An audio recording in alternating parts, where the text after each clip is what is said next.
How the Trump Stole Christmas by Nathan Richard Wagner.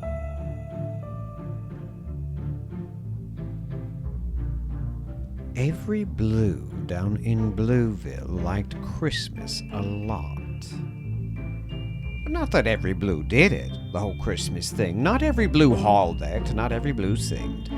In Blueville, you see, Christmas is just one of the days. Kwanzaa has 7 and Hanukkah 8. Diwali has 5, though it's sometime before. Anyhow, in Blueville there's Christmas. And in Blueville there's more. But the Blues down in Blueville, when Christmas time came, celebrated or not, all the Blues felt the same. They'd be happy and smiling, and life felt like a song. Though the air would get colder and the nights would grow long. But the cold and the dark and the ice on the drive couldn't stop all those Blues from feeling alive. There'd be tinsel and lights and toys in the shops. There'd be dinners at night and the joys wouldn't stop. Even Reds down in Blueville, of which there were a few, would smile on Christmas. That's just what you do. And the Reds out in Redwoods, they felt this way too. They loved their day Christmas just the same as the Blues. But the Trump, who had recently moved out of Blueville, did not. Well, that may not be fair upon second thought. He liked one part of Christmas, and he liked it a lot. He liked Christmas for presents. That's the sole reason. He'd do anything for them, even commit treason. Now we all like a present as long as it's thoughtful, but this guy and presents, well, that's something awful. His favorite present was money, and for that he was famed. His dad gave him $1 million and the gift of his name. So with all of that money and his landlordy powers, he wrung pennies from poor folks and wrote his name on tall towers.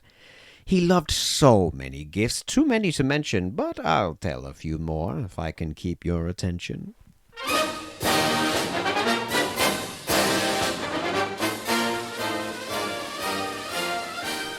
He loved to get the spotlight and a red tie for his shirt, and if you met with his top right, he loved to get dirt. A hairdresser could give him the gift of strawberry waves, and a sprayed tanner the gift of the orange that he craved. If you were a president of some foreign nation, you could give him the gift of an investigation. And if you were a senator, one serving right here, you could give him the gift of impunity, dear. A gift that he gave to himself quite often was time off from work so that he could go golfing. And a gift for a golf day? No wind and no rain, so his ball would fly far and the ground not be wormy. But a gift for that night, when his wife would sleep tight, a blow from the stars, and prefer it were stormy. But the gift of kind words from Fox and Befriended could warm up his heart till his next tweet trended. And though a kind word to the Trump he'd seldom regift it, the Fox could tell Reds, and the Reds could uplift it. Oh, the Reds, of whom many are your families and neighbors, they gave a special gift, one the Trump couldn't get from the papers. The Trump, he would lie and say things to deceive, and the Reds, they'd believe him no matter what they'd believe. Yes, this Red-given gift was so special, most special of all. Instead of calling lies lies, alternative facts they'd be called. Now, why was the Trump like this, you may wonder? That was a question we had 4 years to ponder. Why did he hate the Christmas message of kindness and joy, and only like adult presents like adultery and adult toys? It could be his head wasn't screwed on just right. It could be, perhaps, that his belt was too tight. But the most likely reason, I can't help but figure, may have been that his ego was 10 sizes too bigger. But whatever the reason, tight belt or loose screws, the Trump sat in his office just weeks after Christmas, hating the blues, staring down at his phone over pouty Trump cheeks, wondering which of his staffers had spilled the latest press leaks. When a wire from China sent word to the world that a nightmare new plight there had just been unfurled, some people, they warned us, were getting quite sick, and the people were many, and the sickness spread quick. Now this is the place where the story gets blurred. It depends who you ask, and it depends what they heard. This much we know, you really can't skew. The months after Christmas were the worst that we knew. The Trump got the warnings and all the projections. A problem this big could cost him the election. Never he mind the millions of lives and livelihoods lost. He barely would listen to the cash it might cost. But to Blueville and Redwoods a message he'd voice, for his friends nagged him so that they left him no choice. Without any forethought, without any real action, he'd address the whole land, and to his satisfaction, ignoring the warnings against hesitation, when inaction would roil the fate of the nation, neglecting to weigh a health crisis toll. Simply, he stated, "We have it totally under control."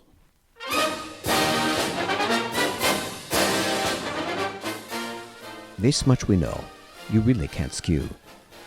The months after Christmas were the worst that we knew. While the Reds out in Redwoods believed his big lies, the big city Blueville was caught by surprise. Though Christmas had passed just some months before, colored lights just kept flashing on everyone's door. But the faces weren't smiling, and no one was singing, and you couldn't have loved ones at your bell ringing.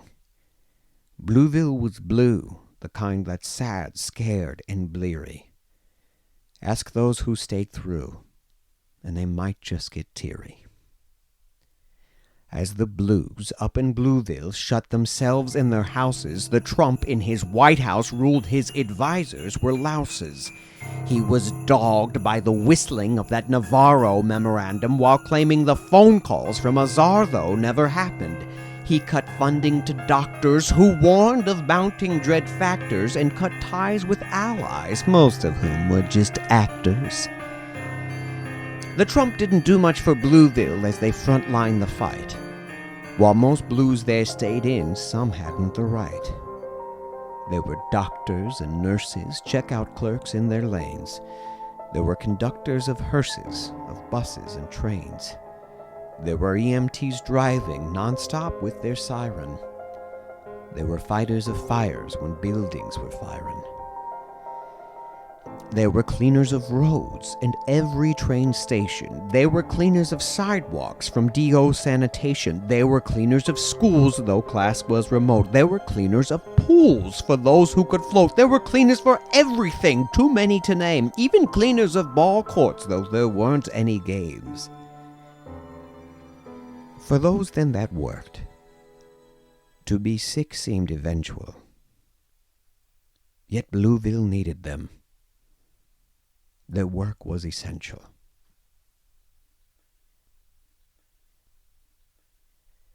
The governor of Blueville worked to staunch the deluge with his daily press briefings that made national news.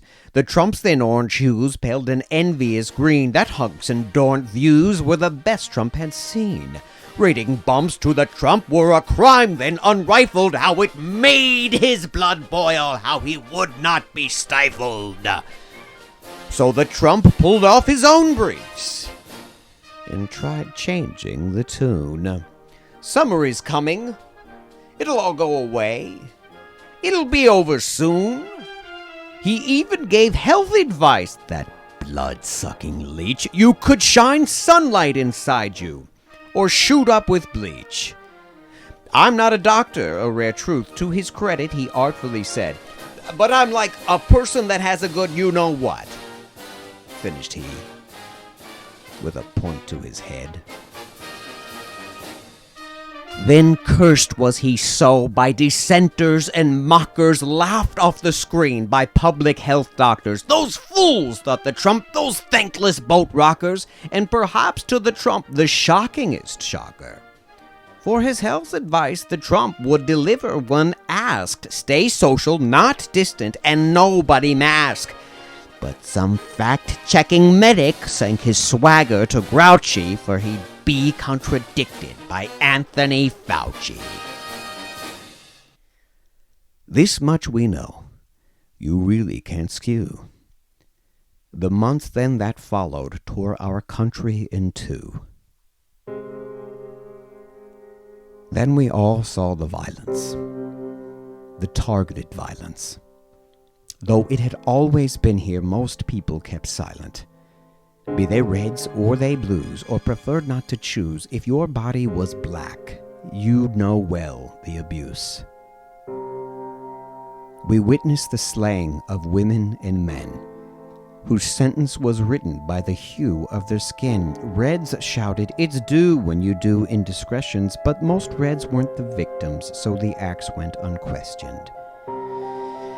Yet video after video, after video, after video, after video, after video, after video, after video, after video, after video, formed a widespread impression. Then assembled the masses to protest the oppression. The Trump, how he cringed at the crowds in the street. If they aren't at my rallies, how dare those crowds meet? I know just what I'll do to deal them defeat. So the Trump railed against them in tweet after tweet. But the crowds just got bigger, and they spread state to state. And the crowds called for justice while they demonstrate. And the crowds called the names of the lives that were late. And the Trump called their message a symbol of hate.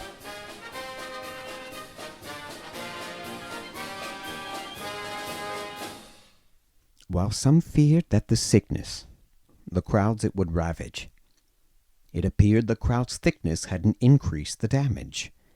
This heartened the doctors who'd been down in a spiral, trying to discover how this plague got so viral. It was clear that the masks people wore on their faces were preventing a surge in transmissible cases. And though masks were encouraged to keep you healthy, from the likes of Doc Fauci to the CDC, the Trump wouldn't don them, despite Fauci's plea. You don't have to do it. It's voluntary. Yes, the Trump would refuse, despite facts he'd refuse. And he'd mock all the blues for the masks they would use, while the Reds loved the Trump and would heed the Trump's views, mistaking his prattles for factual news. So the Reds, from the Trump taking their cues, chose that wearing a mask was a choice they'd not choose. And when public officials made them mask, they'd accuse it was a theft of their freedom and a civil abuse. Some even claimed the whole sickness a ruse. A hoax, cried those Reds. My friend posted the clues. But it got a bit harder to say the Trump's falses were trues when the sickness tracked through his house like mud on his shoes. Yes, the positive cases were confirmed by the slews. For his Sathers and aides, masks were never amused. It's a good thing his house hadn't a dog on the loose, for he'd been the only innocent victim among all the Trump's crews. The Trump was given great care from his team of gurus, and after a few nights of struggle, it appeared he'd pulled through. Though he wasn't his strongest, though his ego was bruised, he'd discard a mask to address the Reds and the Blues. Don't be afraid of it. Don't let it dominate your lives, on the sickness he mused. Now I'm better, and maybe I'm immune. The Trump had recovered, but the country had not. While Blueville was mending, redwoods were caught. The sickness, once only seeming applied to the city, had caught up to redwoods, but could not catch their pity. Though doctors pled to reshape public opinion, over the Reds' thoughts the Trump held his dominion. But the Trump, while wealthy in moneys and powers, was making withdrawals from his balance of hours. He'd spent years building a tower he called aristocracy, until the blues reminded him he ruled a democracy. It took months in the effort and 4 days in the counting, but the Trump was rejected and the turnout astounding. The love of the Reds could not be ignored. They rushed to secure him in flag-waving hordes. But their love short did fall, and up was the jig. The Trump took a gamble, and the Trump had lost big.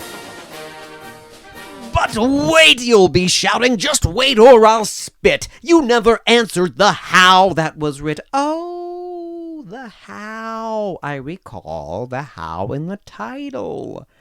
That's where we were going. We haven't been idle. Like I said before, every blue down in Blueville liked Christmas a lot. And the people in Blueville weren't all native Bluevillians. Some came there from elsewhere by the millions and millions, for Blueville was made of concrete and dreams. In Blueville you can find someone from everywhere, it seems.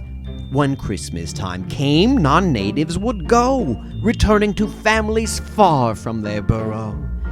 They'd fill up their cases, their bags, and their trunkles with presents for nieces, for dogs, and for uncles. Yes, routes out of Blueville filled with thousands vacated, but routes back in filled with the expatriated. Former Bluevillians, most of whom had moved someplace warmer, would return as Christmas time came round the corner. They'd unite with their families, braving snowfall and cold. They'd drop presents in arms and candies in bowls. They'd light holiday lights and sing holiday songs. They'd do holiday rites and some holiday wrongs. But when Christmas time came, the next time around, it was so different in Blueville, like it was in your town. The sickness had taken a Christmas tradition and made it a danger, a new chance to sicken. Inside, round a crowd, the sickness was able to pass like a turkey round a holiday table. Meeting indoors, unmasked and in big numbers, was a task for the dumb and a must for the dummers. So most people stayed put, and most didn't travel, for they didn't dare help the sickness unravel. Some people still risked it, yes, many still gathered. And it's sad now to remember why that year it mattered. The Trump still had Christmas, though the mood was quite stale. Half his guests were too worried they'd spend the next one in jail. And his ego, which had once been so overstated, some say 3 sizes that day it deflated. Though the Trump got his Christmas, most went without, for fear, like I said, of the sickness, no doubt. And for those who stayed separate, how the distance so grieved them. Though the sickness was looming, it was the Trump who had thieved them. The Trump didn't steal Christmas with so much as a plan. He stole it without one, you must understand. I tell you ladies, I tell you genqueers, and I tell you gents, the Trump was given a great gift of intelligence. And what did he do when given this blessing? What did he say to us when he came out addressing? He did nothing. He told lie after lie, like he'd done all along. He went with his gut. He was proud of it. He was human, just like you and I, so it didn't take long to find out just what. He was full of...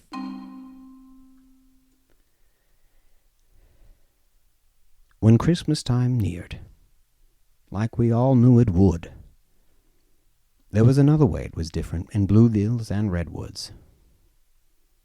For the Trump had taken a Christmas tradition and asked us to forget it, for we'd all then been sickened. Not by the sickness exactly, but some ill of a kind, not in all of our bodies, but in all of our minds. For Christmas, it's fabled, is a time of goodwill and love toward all those around you, no matter which party thereof. A time when we'd set aside our sides where we leaned, and wishes of peace were so easily gleaned. Yet that year, it appeared we might lose it in the weeks before Christmas, where the Trump had sowed hate. Had the peace harvest missed us? It was then, together, as Longfellow'd say, we'd heard the bells on Christmas Day. For while our heads were bowed to read our screens, we'd felt the same despair he had, it seemed. For hate is strong, and mocks the song of peace on earth, goodwill to men.